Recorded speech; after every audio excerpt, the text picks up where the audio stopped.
Salut à tous, c'est Pop Cinoche, votre magazine libre, 100% cinéma, uniquement disponible sur les réseaux sociaux, avec aujourd'hui, je pense que vous l'aurez compris en regardant autour de moi, évidemment, une émission pas tout à fait comme les autres, car figurez-vous que à peine 48 heures avant le début de l'enregistrement de l'émission que vous êtes en train de regarder, nous avons appris la terrible nouvelle de la disparition d'un des deux derniers grands monstres sacrés du cinéma français, Jean-Paul Belmondo.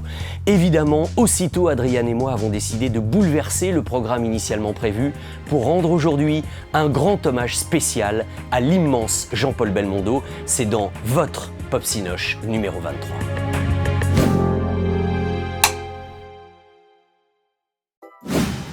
Alors je vous le disais, hommage à Jean-Paul Belmondo bien sûr, mais néanmoins deux invités d'honneur dans l'émission d'aujourd'hui. Tout d'abord le compositeur-musicien Vladimir Cosma, à l'occasion de ses prochains concerts symphoniques, les 15, 16 et 17 octobre au Grand Rex à Paris. Et puis nous allons faire un focus sur la 14e édition du Festival du film francophone de Angoulême, avec son délégué général Dominique Besnéard, qui bien sûr connaissait Jean-Paul Belmondo et il témoignera à son sujet. Rencontre à 360 degrés avec un homme de cinéma pur. Voici Dominique Besnéard. Dis donc, quelle mise en scène. Attends, Dominique Besnéard quand même. Non, mais on fait ça bien. Voilà. Les amis, pour vous qui nous écoutez et qui nous regardez, quand je dis à mon interlocuteur d'aujourd'hui Festival du film francophone d'Angoulême dans une édition qui s'est aussi bien passée que celle-ci, logiquement, il doit avoir le sourire. Vérification. Il a le sourire. Bonjour Dominique. Bonjour. Oui, ça s'est bien passé. Mais l'an passé aussi, ça s'est bien passé malgré le contexte de la pandémie. Il faut dire que vous étiez passé entre les gouttes l'année dernière. Et surtout, peut-être l'an dernier, on n'a eu aucun cluster.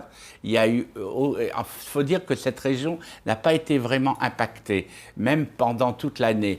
Mais on n'a rien eu. Donc, cette année, on s'est dit, quand c'est reparti, on a eu la chance l'année dernière, c'était beaucoup plus douloureux. Ouais. Et en fin de compte, on a eu quand même 36 000 personnes.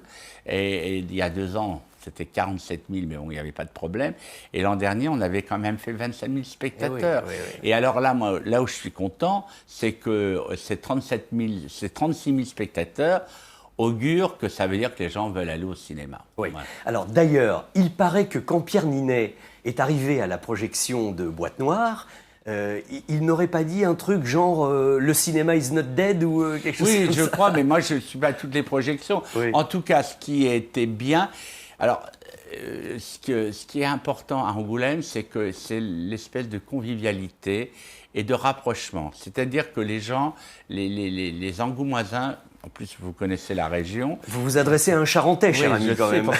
Je sais d'où vous venez. En plus, c'est une jolie petite ville, j'adore moi. Caufolland. C'est ça. J'adore cette ville. Oui. Non, mais je sais d'où vous venez. Hein. Et il faut jamais... En plus, vraiment, les gens sont sympathiques. Mais c'est vrai que là-bas, à Angoulême, les gens sont respectueux.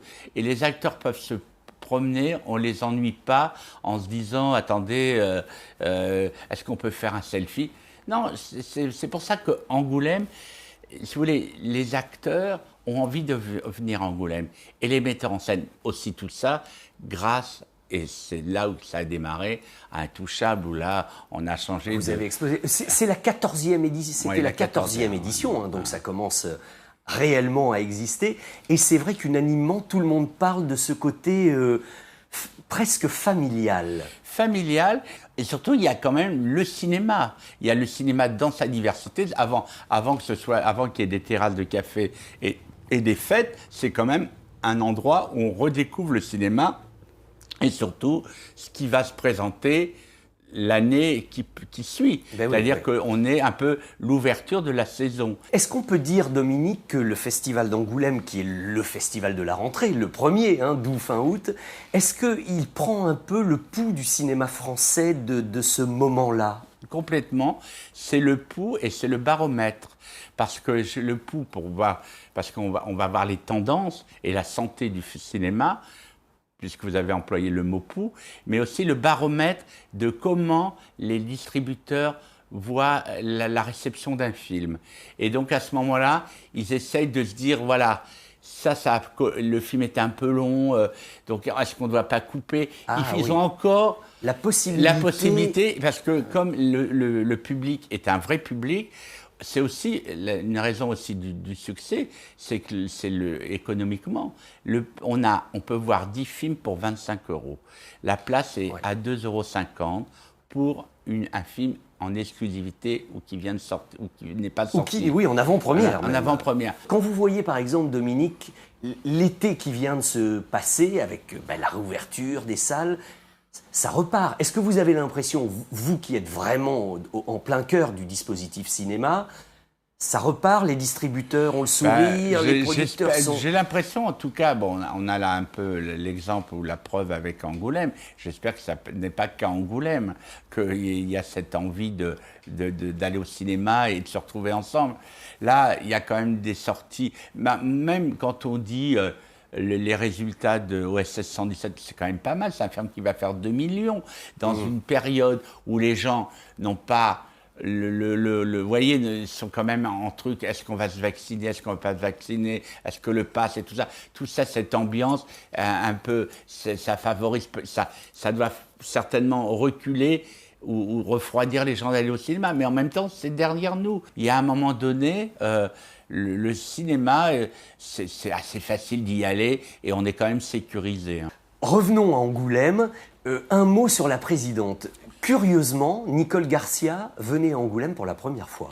Oui, elle n'est jamais venue parce que souvent elle tournait, donc c'était le bon moment. En plus, elle avait son film. Voilà, parce que Amand, qu'elle a réalisé, devait sortir en novembre de l'année dernière avec Benoît Magimel, avec Pierre Ninet, qui venait pour 2 films. Alors, ce que je veux dire, ce qui m'a plu, parce que c'est un personnage incroyable, Nicole. Elle a dit, mais moi, j'ai pas revu mon film. Est-ce qu'il est bien, mon film? Je me dis, comment tu peux dire ça? Parce qu'on l'a vu avant, bien sûr, de le présenter. Oui. Mais tu es sûr? J'en ai plus vraiment des souvenirs. Parce qu'elle a cette espèce d'humour, un humour plutôt anglo-saxon, alors qu'elle est d'Oran. Mais bon, en tout cas, elle était la présidente. Elle a été formidable. Ils se sont vraiment bien entendus. Je suis heureux, j'aime quand c'est une femme qui est présidente. Moi, j'aime le cinéma dans sa diversité. Je ne suis absolument pas sectaire. Il faut prendre les meilleurs films de comédie, les meilleurs films d'auteur. Et c'est ça. Moi, quand j'étais agent, j'étais à la fois l'agent de Gabriel Aguillon et l'agent de Beauvois. Donc, j'ai toujours essayé d'être dans la diversité. Bon, on voit, je vous avais dit au début que c'était un délégué général. Je ne sais pas si vous êtes délégué général. Délégué. Voilà. Qui avait le sourire parce que son édition s'était bien passée. Ça confirme, vous en parlez avec passion. C'est un grand bonheur. Il va falloir préparer l'édition prochaine. Moi, mon rêve, ça serait de commencer le festival avec les Enfants du Paradis sur la place. Le film de Marcel Carné en plein air sur les transats. Tu te rends compte ce que ça serait? Ce serait formidable. Ça, tout d'un coup, c'est un signe. Parce que c'est quand même le plus beau film de l'histoire du cinéma français. Il y a Arletty, il y a Brasseur, il y a Barrault. Je m'appelle Garance, c'est le nom d'une fleur. Voilà, ça peut être un grand moment. Croisons les doigts pour que le rêve devienne réalité et qu'on puisse tous partager ce rêve. Parce que commencer avec les Enfants du Paradis, ce serait merveilleux. Pour terminer notre conversation, on ne peut pas se quitter, Dominique, sans dire un mot sur la terrible nouvelle qui a eu lieu avant-hier, la disparition de notre grand Jean-Paul Belmondo. Vous vous connaissiez forcément un peu. On se connaissait, mais on n'était pas amis. Mais moi, je sais qu'il m'aimait bien, que je l'aimais beaucoup. Et je l'ai surtout connu au moment de l'As des As, parce qu'il est de Gérard Houry. Margot Capelier travaille avec lui. Pour le casting. Pour le casting. Et moi, je l'ai quand même connu à cette époque. Ensuite, quand il a fait Désiré, il y avait Béatrice Dalle. Il a été très très chouette avec Béatrice parce qu'en plus elle a eu ensuite des problèmes d'addiction et il m'appelait de temps en temps pour me dire elle va bien, est-ce qu'elle a besoin d'aide? Préoccupé elle est rare, hein. Et là il m'avait appelé pour me dire si elle a besoin d'aide et à chaque fois que je voyais il me parlait d'elle et surtout donc je l'ai mieux connu quand j'étais agent, qu'il avait fait L'aîné des fers chauds, le remake avec Bernard Stora. Pour la télévision, avec Samina Seri. Avec Bernard Stora. Ce qui était drôle, c'est que lui avait joué dans L'aîné des fers chauds, version Jean-Pierre Melville en 62. Il jouait jouait le rôle du petit jeune, c'est Charles Vanel qui faisait L'aîné des fers chauds. Et là, il prenait le rôle de Charles Vanel et Sami Nasseri jouait le rôle que faisait Belmondo en 62. Et donc voilà, et donc on a tourné, je me souviens sur un port, on a tourné à Barcelone.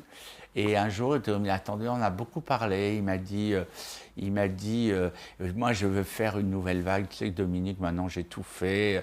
J'aimerais travailler avec, comme il venait de faire peut-être avec La Piche. J'aimerais bien faire des expériences. Voilà. Avec des jeunes. Je suis ouvert à tout. Et quelques temps après, et boum. Il a eu son AVC.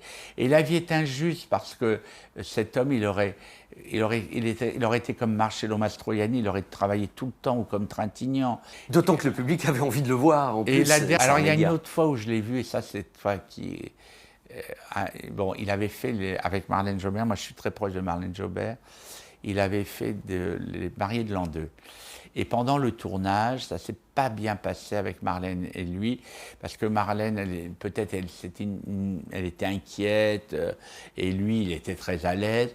Et il y avait une scène qui se passait sur un arbre. Je crois qu'il lui a fait des frayeurs, parce qu'il était joyeux. Il avait facétieux même, on peut dire. Et peut-être, Marlène, elle le dit, donc elle était un peu concentrée, un peu... Bon, je crois que Marlène, en fin de compte, elle était seule et qu'il voyait ce mec. Voilà.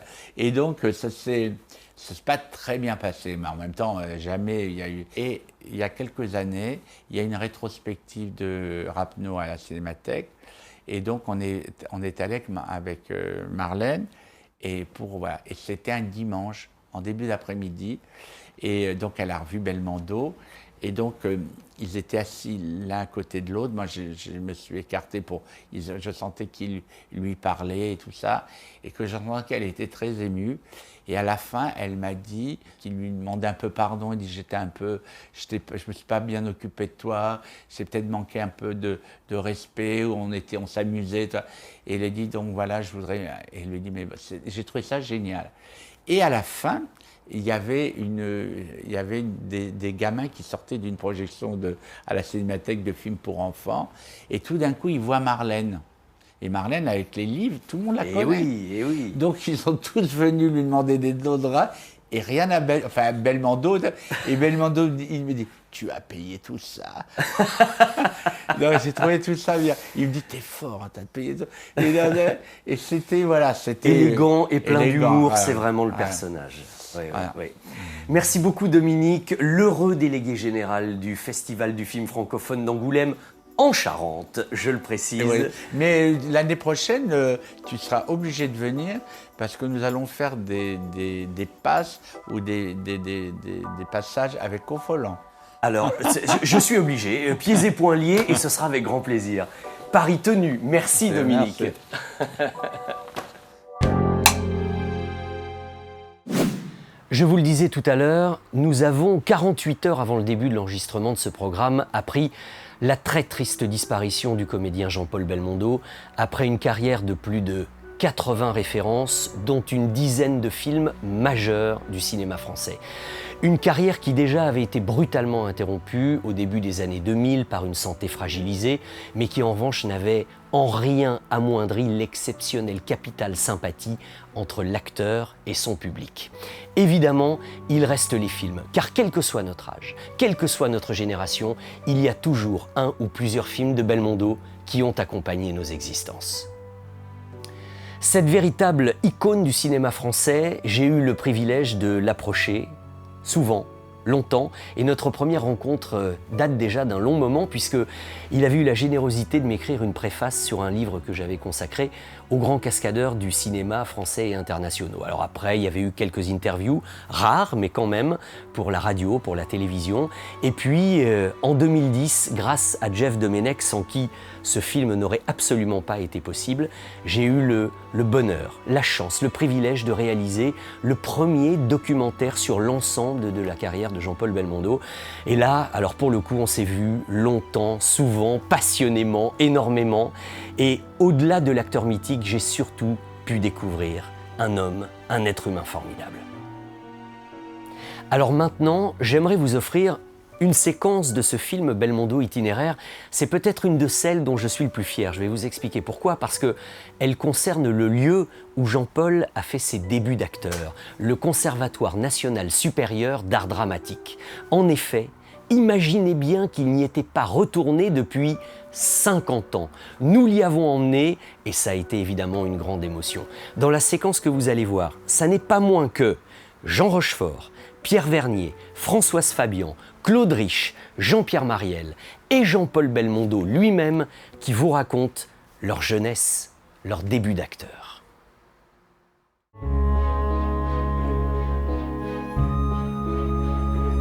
Ça a changé quand même, hein. Dans le hall du conservatoire, je vois Marielle, Crémer, Annie Girardot, Claude Rich et Belmondo.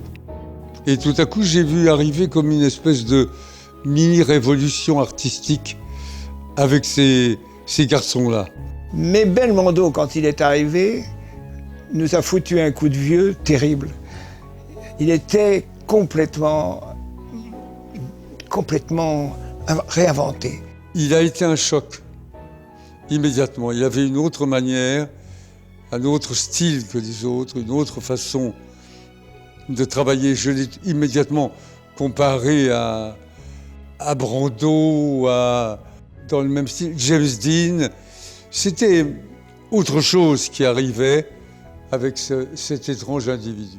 Quitterons-nous nos six quenilles, monsieur? Oui, quand vous verrez venir les personnes. Et gardez bien de gâter vos habits. Ça fait bien, monsieur, qu'un des devants de mon pourpoint, couvert d'une grande tache d'huile de la lampe. Et moi, monsieur, que j'ai mon haut de chose tout troué par derrière, et qu'on me voit à révérence parler. Rangez cela adroitement du côté de la muraille. Et puis je me rappellerai toujours notre professeur Georges Leroy, qu'il voyait passer une scène, et il a dit cette chose magnifique et qui sera vraiment... Et ça évoque immédiatement Belmondo. Il a dit « Regardez comme il bouge, cet animal-là ». C'était un danseur, c'était un félin. Au conservatoire, pour s'amuser, il dévalait complètement comme ça le grand escalier. Vous voyez, arrivant pas, il doit être tout cassé, il rebondissait, mais comme une balle de caoutchouc. Moi, je me dis ça sans arrêt quand je le vois jouer au théâtre. Je me dis, ah, comment il bouge, cet animal-là. Lui, ce serait un éternel jeune homme. C'est ce que je me suis dit. Il avait une telle vitalité, une telle humeur. C'était notre jeune homme, quoi. Ouais. Puis il faisait les 400 coups, il grimpait au rideau, il faisait le con, voilà, c'est ça, c'était un régal de le voir vivre. Jean-Paul est devenu un peu notre héros, notre modèle, celui qu'on aurait voulu être. Jean-Paul Belmondo. Démétrius Ader, détective privé. Non, Horace McTood, poète canadien. non, Jeff Trotsky, aventurier. non. Jeff Miller, avocat. Eh oui. Commencez, messieurs, allons-y. Première scène, s'il vous plaît. Oui. Non, c'est pas bon. C'est pas bon. Voilà. Mais non. C'est du cabaret, hein? Cabaret.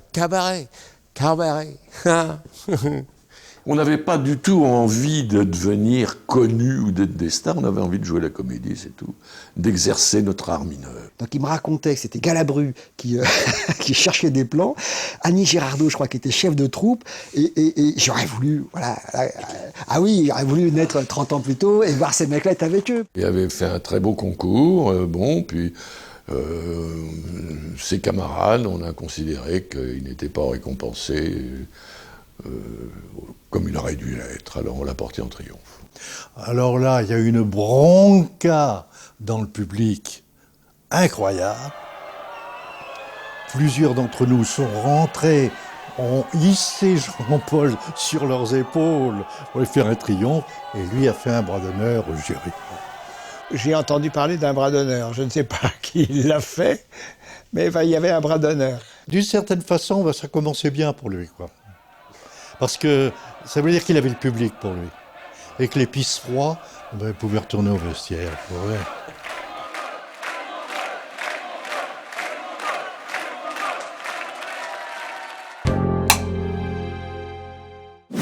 Évidemment, bien après l'époque du conservatoire, il y a eu le Jean-Paul Belmondo, Star, les grands films, et je pense particulièrement à celui-ci.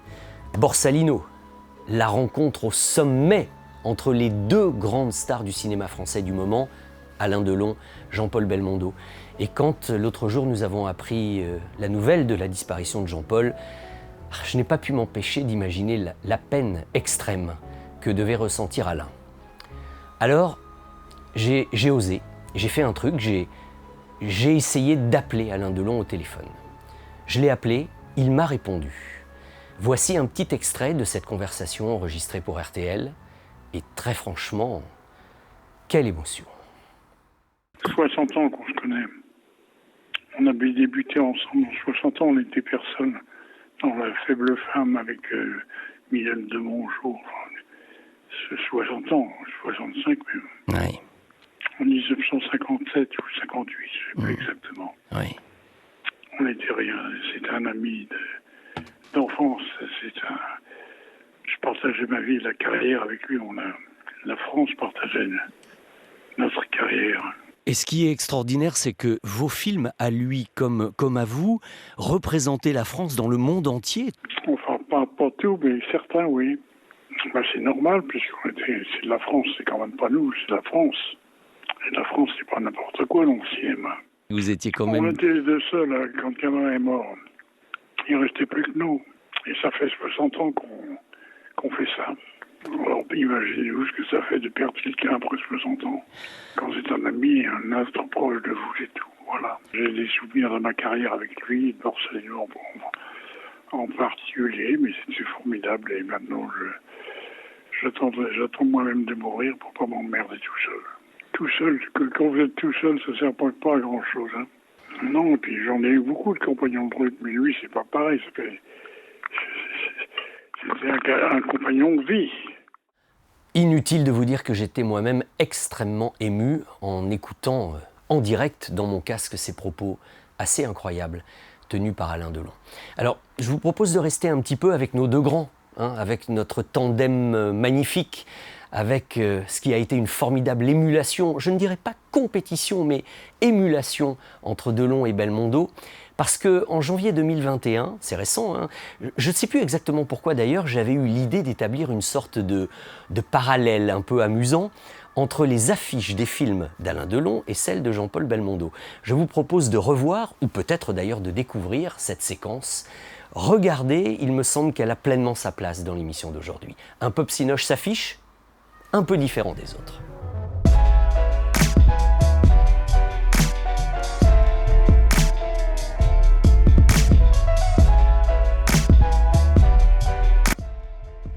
Vous le savez, évidemment, on a toujours eu l'habitude de dire que Delon et Belmondo se tiraient la bourre.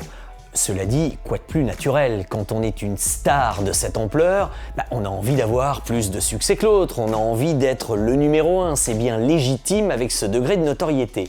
Mais néanmoins, être le numéro 1, d'accord, mais en utilisant le véhicule de son image et de la communication de façon très différente via ses affiches de films. C'est-à-dire que vous remarquerez qu'à partir du moment où ils sont devenus, l'un comme l'autre, décisionnaires, c'est-à-dire producteurs de leurs films, ils ont décidé que leurs affiches seraient pour l'un des affiches dessinées et l'autre des affiches utilisant une photo. Prenons un exemple tout bête. Un polar où l'homme doit avoir un blouson, une veste et surtout le flingue dans la ceinture. Eh bien regardez, pour Belmondo dans Le Marginal, c'est un dessin de Casaro et toujours un petit sourire aux lèvres, alors que pour Alain Delon, c'est pour la peau d'un flic, le flingue à la ceinture, mais une photo et l'air pas commode, ce qui était finalement, on le sait bien, l'image de Delon, toujours un peu glacé, alors que Belmondo, lui, il y avait toujours le petit rictus, le petit trait de malice au coin des lèvres. Là, je prenais l'exemple d'un polar, mais regardez par exemple pour des films plus graves, ayant notamment la Seconde Guerre mondiale comme toile de fond. Là encore, dans Les Misérables, Belmondo, c'est un dessin, une sorte de fresque, les soldats sur la plage du débarquement, alors que pour un film Seconde Guerre mondiale, mais chez Alain Delon, c'est une photo, un regard ténébreux, noir, avec autour l'étoile de David. Vous voyez qu'on parle de la même chose, mais avec un contexte complètement différent. Un autre exemple, quand l'un comme l'autre se veulent victorieux, triomphants, que fait Belmondo en 1982 avec L'As des As? Eh bien, un dessin, les poings levés, il n'y a pas de problème, il a le sourire aux lèvres, alors que Delon, exceptionnellement souriant, lui utilise encore une photo et il tient une grenade à la main. Quand par exemple ils veulent dégainer leur flingue, que fait Jean-Paul Belmondo? Dans Le Professionnel en 1981, c'est un dessin de Jean Massy. Alain Delon fait la même chose, lui, en 1980, c'est la même période, dans 3 hommes à abattre, mais il utilise une photo et son regard glacé avec un véhicule complètement différent. Encore un autre exemple, quand ils décident de tenir leur partenaire féminine du film dans les bras. Que fait Jean-Paul Belmondo dans L'Animal en 1977? Il tient Raquel Welch dans ses bras avec une liane déguisée en singe, dans un truc complètement bande dessinée et très drôle, en dessin. Que fait dans Le Choc Alain Delon avec Catherine Deneuve? C'est une photo, ténébreux, ils sont réellement là et il la tient dans ses bras comme ça. Encore une fois, le dessin avec le côté bande dessinée un peu humoristique que ça entraîne d'un côté, et au contraire, un film beaucoup plus ancré dans la réalité avec une photo du côté d'Alain Delon. Mais alors figurez-vous que j'ai poussé l'étude un petit peu plus loin et il y a quelques années, en interviewant Alain Delon au sujet de Jean-Paul Belmondo, je me souviens qu'il m'avait dit « Mais vous savez, on ne se gênait pas, chacun faisait ses films » et cette phrase avait résonné dans ma tête. On regardait chacun de notre côté. Eh bien, je vous assure qu'ils regardaient chacun de leur côté également sur les affiches de leurs films. En voici la preuve. Regardez, quand Belmondo sort La Shkumun, il regarde à gauche. Quand Alain Delon sort La Veuve Coudert, il regarde à droite. Vous allez me dire que là encore, j'ai pris un exemple sorti de son contexte. Eh bien non, quand Belmondo sort l'affiche de L'Héritier, il regarde à gauche.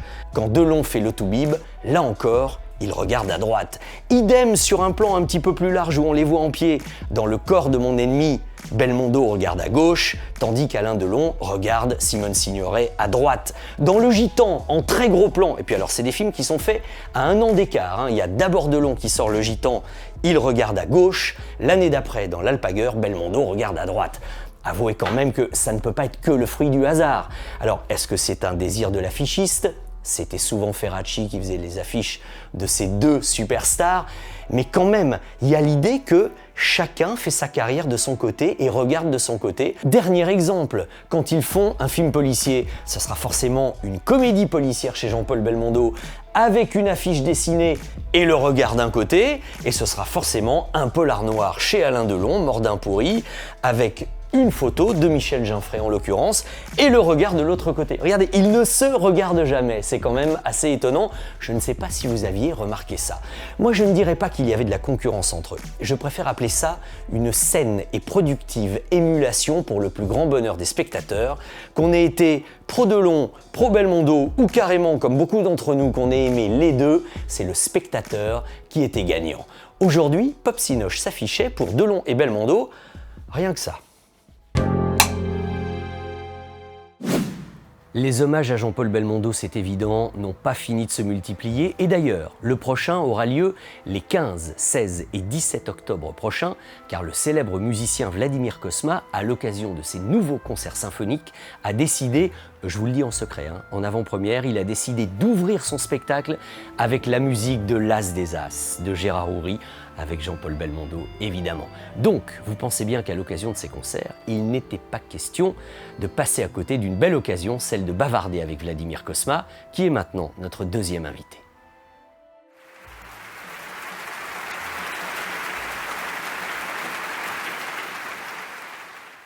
À quel moment de votre carrière il y a eu ou une envie, je ne sais pas, ou une évidence de se dire que votre musique pouvait être jouée en public, en concert, par rapport à votre activité de musicien habituel? Mais écoutez, j'ai toujours considéré que la musique de film n'est pas une musique, n'est pas un genre musical en lui-même, et que la musique de film est tout simplement de la musique. et que donc elle doit vivre sa vie à travers le disque, à travers la radio, à travers la télévision et notamment à travers le concert, la musique vivante. Parce que s'il y avait une chose qui me manquait dans mon nouveau métier de compositeur de musique de film, c'était le développement musical, c'est-à-dire de donner une forme plus ample à mes musiques que le permet le cinéma. Parce que dans le cinéma, vous êtes toujours et très souvent tenu à des formes courtes, 1 minute 10, 80 secondes, 50 secondes, grand générique, 2 minutes maximum. Ouais,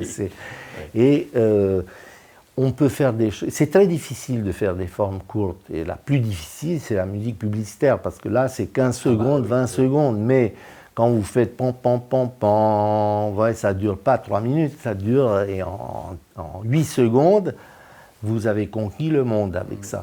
Bon, donc c'est important pouvoir s'exprimer d'une manière brève.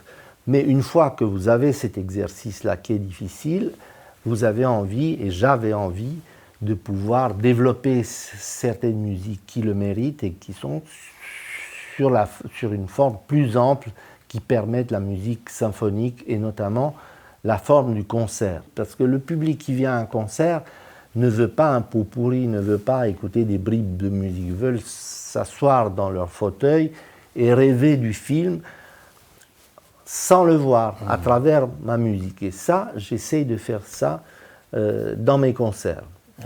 Ça vous permet finalement en permanence de revisiter votre œuvre également. Voilà, ça me permet de faire que ça fait déjà, je ne sais pas combien de décennies, que je retravaille le Grand Blond, que je retravaille la Boum, le Diva, et ça donne une nouvelle vie à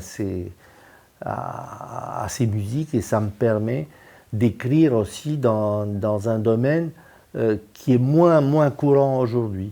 Il y a aussi une chose importante, c'est qu'il y a le contact avec le public aussi un petit peu. On sait que le compositeur, c'est quand même un homme un petit peu solitaire, enfin qui travaille en équipe réduite et tout ça. Oui, c'est vrai. C'est important pour vous de sentir la réaction immédiate du public dans la salle. Écoutez, ça a été pour moi une découverte. C'est-à-dire quand j'ai commencé à donner ces concerts, au premier concert que j'ai donné, on m'a dit, il y a 2/4 de Strasbourg qui sont venus spécialement pour votre concert. Alors, vous vous rendez compte quand vous voyez que 200 personnes viennent de Strasbourg pour ma musique, alors que moi, toute ma vie, j'étais devant ma table avec un crayon, une gomme à écrire, et je savais que parfois mes musiques avaient beaucoup de succès, mais je les voyais à travers ce qu'on me disait, tant de disques vendus ou tant de choses, mais enfin, c'était pas un contact direct.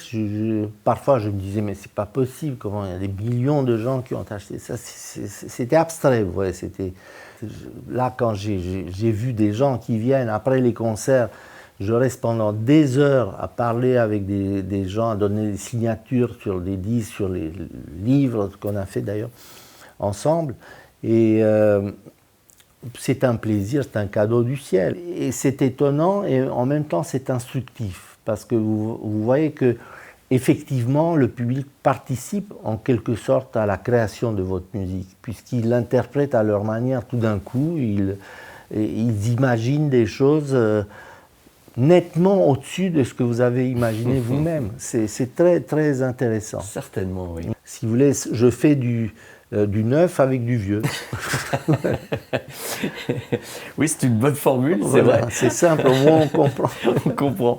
Et moi qui vous observe de temps en temps depuis votre pupitre de chef d'orchestre, face à ces 80 musiciens, à ces 80 choristes, est-ce qu'il vous arrive vous-même d'être parfois transcendé par le souffle et par la force de l'orchestre et des musiciens, vous qui êtes aux premières loges, je ne veux pas dire de vous laisser embarquer par votre propre musique, mais un peu, quoi. Oui, ben écoutez, oui.